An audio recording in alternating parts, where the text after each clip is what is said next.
Welcome to Ideas in Action, a television series about ideas and their consequences. I'm Jim Glassman. I had a chance to sit down with His Holiness the Dalai Lama at the Meadows Art Museum on the campus of Southern Methodist University in Dallas. The Dalai Lama is a spiritual leader of Tibetan Buddhists and a tireless activist for human freedom and democracy. He is speaking with us as part of the Freedom Collection, a series of interviews with democracy activists and leaders from around the world for the George W. Bush Presidential Center. The topic this week, a conversation about freedom with His Holiness the Dalai Lama. This is Ideas in Action.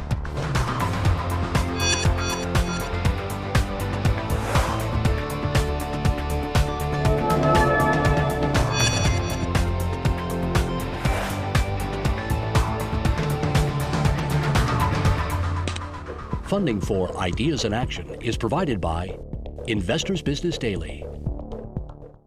Tenzin Gyatso, recognized as the 14th Dalai Lama in 1937, is the spiritual leader of Tibetan Buddhists and until recently was also their political leader. Forced into exile when China invaded Tibet in 1959, the Dalai Lama has presided over a government in exile, located in Dharamsala, India, for the past 52 years. During that time, His Holiness has ceaselessly advocated for a peaceful solution to China's occupation of Tibet, asking for meaningful autonomy for his country. In the meantime, he has established a democratic government for the Tibetans in exile and has written numerous books about Buddhism and the art of happiness. He serves as a living symbol of the quest for political and religious freedom, not only among his own people, but among those who suffer oppression around the world. Welcome, Your Holiness. Your Holiness, you were forced into exile in 1959, and you established a government in Dharamsala, India, a government in exile. And you chose to make that government democratic, even though Tibet had a history of theocracy. Why did you decide on a democracy? 1956, I came to India on one Buddhist celebration. I invited by Indian government, so I went there. Then I also, you see, observe Indian Parliament. I see. I found big contrast. The Chinese Parliament, very much disciplined. Right. So India was an inspiration, the Indian Parliament was an inspiration. The Indian Parliament looks as no discipline, too much noisy. Right. And the member very proudly criticized about their leaders, their government like that. So I am very much impressed. But then, 59 April, we reach India. We already, then at once we start sort of some change. Not like previous sort of system, but more sort of divisions among the sort of cabinet ministers like that. So then 60, we start work for democratization. And were there elections at that point? So at that time, no. Then 2001, we already achieved elected political leadership. Since then, my position is something like semi-retired position. So I really feel, you see, that's our achievement. Now fully a democratic sort of system like that.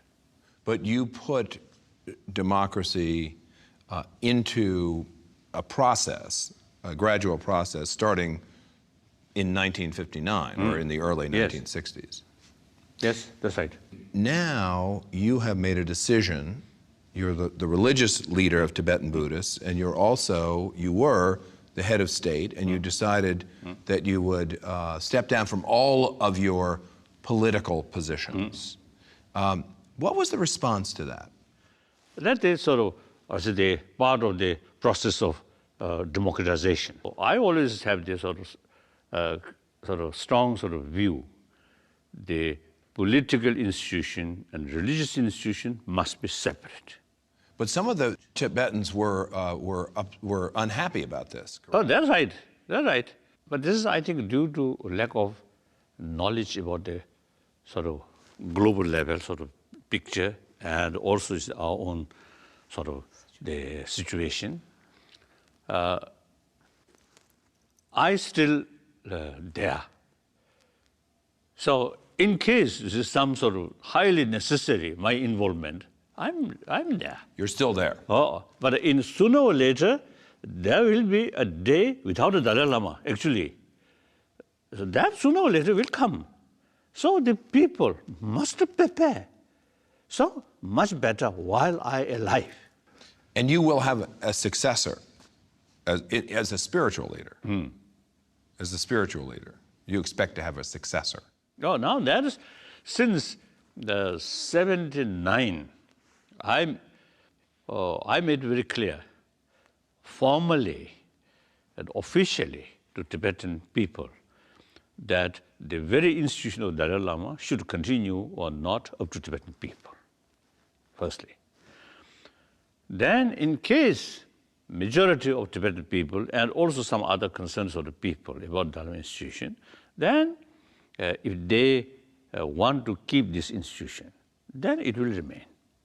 Then the question of successor, whether we should follow our traditional way or new way.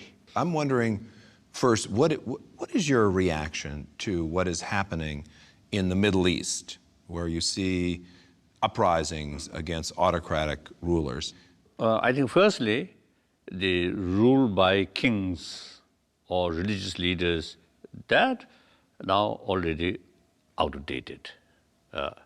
Even like British, Japan, the royal still remain, but just a symbolic. But otherwise, these are now just past of history. Then these leaders, I think initially, maybe some, you see, they, with support of the people, like most of these revolutionary movement, without people's support, you see, they will not success. So the people support there, originally. But then once, I think like you see, Chinese communist, and also I think to some extent, I think the Lenin, Bolshevik sort of revolution. Initially, I think poorer section of the people really support the early period of the revolution, I think like any other, I think very pure. And people support also there. Then, unfortunately, those individuals who are lacking moral principle, self-discipline, and once you get power, then power corrupted themselves. Then eventually, their original sort of idea is serving to people. Then eventually, due to power, they love to see control power, control people. Is that inevitable, do you think? That they would become corrupted? Oh, yes, I think, yes. And sometimes, see, it's quite sort of, I say, natural.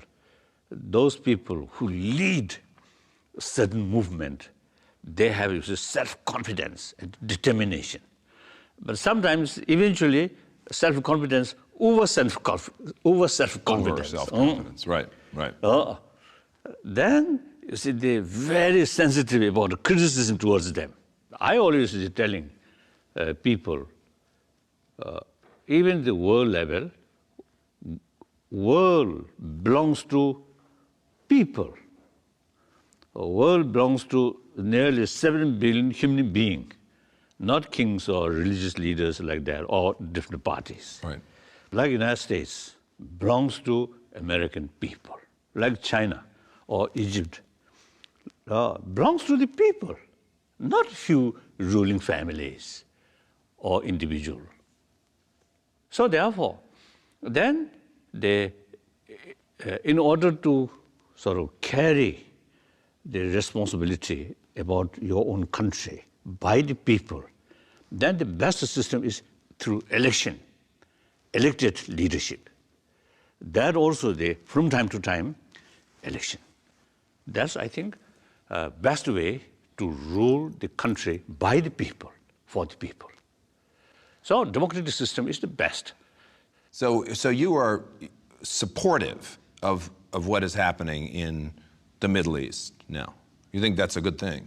Oh yes, that's quite natural. Yeah. Now important, I want to share. Now they must carry sense of responsibility or commitment and build the nation. And democracy, in the name of democracy, freedom, and express all sorts of things, and doing either work, less work, and sometimes too much criticize each other, and a little bit chaotic situation. That's not good. Now work hard. There may be different views or different sort of the ideology or different sort of the belief. Okay, doesn't matter. But must work together and build new society. That's very important. Let's talk about the Tibetan situation. So you have talked about meaningful autonomy. Yes. For Tibet. And that does not mean complete independence as a separate country, correct? That's right. Okay. That's right. So could you describe what meaningful autonomy would mean in relationship to China? Why we are not seeking independence or separate? Because the world is changing. I always look sort of with admiration the spirit of European Union. The people, you see, thinking the common interest is more important than national sort of interest alone. So with Tibet also, no matter what past history, now Tibet materially backward. Every Tibetan want to modernize. I frankly speaking, quite a bit of Tibetan illegally immigrated to United States. Why? They come to America not seeking spirituality, but seeking money. Right. So Tibetans also want richness, and therefore, in order to material development, we remain within the People's Republic of China. We get greater benefit, like railway, construction of railway links. Yes. These are the indication, the further development, provided used properly. Now, so far, they use mainly military sort of purpose like that. So in any way, so that's one way. That also is our own interest. And the People's Republic of China as a whole, Tibet, not separate, remain within the People's Republic of China. And that's the Chinese topmost concern. So are you making progress towards autonomy? Not yet. Are you talking to the Chinese? Oh, yes. Do representatives talk to the Chinese? Oh, yes. Several occasions now, since 1979, we developed direct contact with the Chinese government when Deng Xiaoping there. My personal emissary met Deng Xiaoping, and then it just started this sort of dialogue with Chinese government. No sort of positive result like that. And meanwhile, inside Tibet, things becoming worse and worse. I wanted to ask you about that. So what are the conditions like inside Tibet? Now Chinese military personnel much increase, and the security personnel also much increase, one side. So rule of fear, rule of terror there. And then meantime, about, I think, more than 10 years ago, one Chinese party secretary of the autonomous region of Tibet, you see, people they knows he is a type of hardliner. So after he came at one party meeting, he actually mentioned ultimate source of threat, Tibet being separate from mainland China, is Tibetan Buddhist faith. So accordingly, since then, they're stepping up, control sort of education. And in education, like Lhasa University, before that, they also in their sort of curriculum also include some classic sort of Tibetan text, but all stop. Then stepping up in the monasteries or nunnery, political education. At that time, local Tibetan expressed now semi-culture revolution returning. So his sort of hardliner policy, narrow-minded, short-sighted sort of policy, really causing 2008 crisis. Right. Like that. The 2008 crisis, the Yes. uprising. And Yes. you just said semi-cultural revolution. Yes. And that's not happening anywhere else in China, only in Tibet. Yes, at that time, even the other Tibetan area, in different sort of Chinese provinces, comparatively better. Now these areas also more tightening. Just I received very recently one. Now, for example, the last year, the number of Tibetan schools in this area outside autonomous region, the new policy now all subject must taught through Chinese sort of language, and Tibetan language only just a language. Other subject must be taught by Chinese language. Then just a few days ago, I received one information. Some school, the Chinese local police raided and they search different books in the students' the home, and they all the book Tibetan Tibetan text or Tibetan some books, or they all remove, and now on they only can read and keep those sort of book which officially issued. So really it's a tightening. Tightening. Oh. So Your Holiness, is there anything that Tibetans can do in order to, let's say, resist?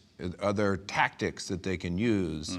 For example, boycott or somehow resisting in a non-violent way Yes. to what's happening? So that, I think, this recall 1956 when I was in India. Some Gandhian freedom fighter, they told me their experience as how to carry sort of disobedience, Right. And some kind of a civil certain movement. Then I told them, the British imperialist, quite bad, but still there is independent judiciary and also freedom of expression.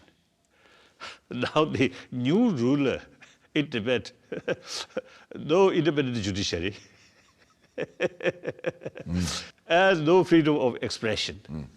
Mahatma Gandhi, from prison, he can write an appeal to court, but in the communist authoritarian system, impossible. So in any way, very difficult. So, of course, the other the way of expression of opposition or resentment, then they will do. But there's no other choice except some demonstrations. Then as soon as demonstrations happen, then they give the name toppling government. So arrest, and once they arrest, serious torture. Many people who arrested, then when they come out, either it's a broken leg or hand like that. But what about support from outside, from the United States or from other countries? Would that help? Oh yes, long run, very helpful. So externally, you see the a lot of government and including the United States, you see, raise a human rights issue and these things. And meantime, within the country, intellectuals is really showing their resentment. They want more freedom of speech, like that. So both sides, within the country and external. And then also, I think those people within the country who really carrying some change, sort of some freedom, they, when outside world showing interest, showing concern about them, Right. is immense sort of a source of encouragement. This is very, very important. And you mentioned freedom of religion, and you also said that the Chinese were trying to suppress Yes. Tibetan Buddhism. How important is religion in the movement for freedom in Tibet, for meaningful autonomy? Tibetan spirit very much linked with Buddhist faith.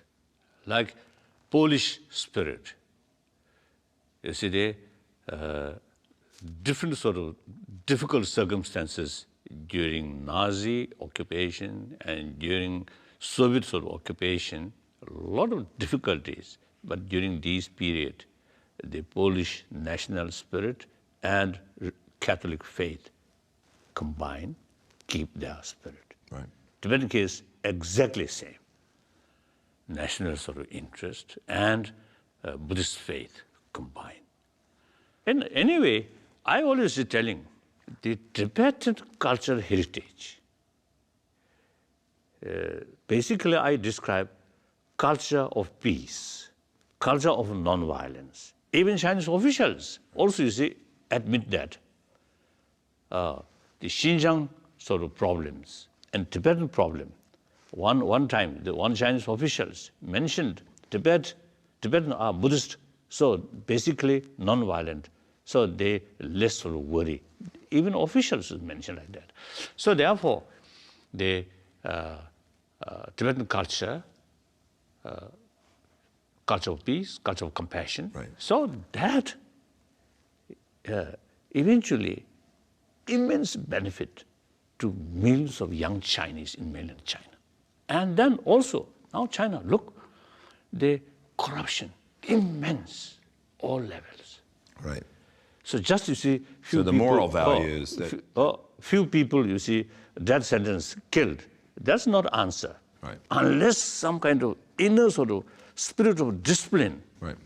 Develop. For that, I think all the different religious tradition, immense help, and including Buddhism. So therefore, long run, for Chinese own interest, it is very important to keep Tibetan compassionate sort of spiritual sort of tradition. To keep the culture alive. Yes. I have one, unfortunately, we're running out of time, so I have one last question. I wondered if you have a message for people around the world who are struggling for freedom. I think people have to carry their spirit and their struggle. And I think possibly non-violent way. Long run, that's more effective. But sometimes it's out of desperate, like Egypt or some other places, there's some also the exceptional. But now Libya, Right. some exceptional. Right. But generally, I think should be, I think non-violent way, like I think the way topple also the Philippine dictator, Yes. Marcos or something. Right. Right. Peaceful popular movement, and also Chile, I think. So the popular sort of peaceful movement is now become, I think the reality. And I think comparatively, South Africa also see peaceful ways change finally. So I think that I want to share. Please keep determination, willpower, because we have the justice. In my lifelong experience or observation, ultimately, truth always remains stronger than power of force or power of gun. Very clear. The gun, temporarily very powerful. Everybody loves one's own life. So when gun shows, you see, they're out of fear, you see, little discipline there. But that's a temporary method. I think world history shows that. So therefore, the struggle for freedom, democracy is really, right, reasonable, and everybody has the right to be free. Thank you. That's an excellent place to end. Thank you very, very much, Your Holiness, for joining us. Thank you. And that's it for this week's Ideas in Action. I'm Jim Glassman. We'll see you next time. Keep in mind that you can watch Ideas in Action whenever and wherever you want. To watch highlights or complete programs, just go to ideasinactiontv.com or download a podcast from the iTunes Store. Ideas in Action, because ideas have consequences.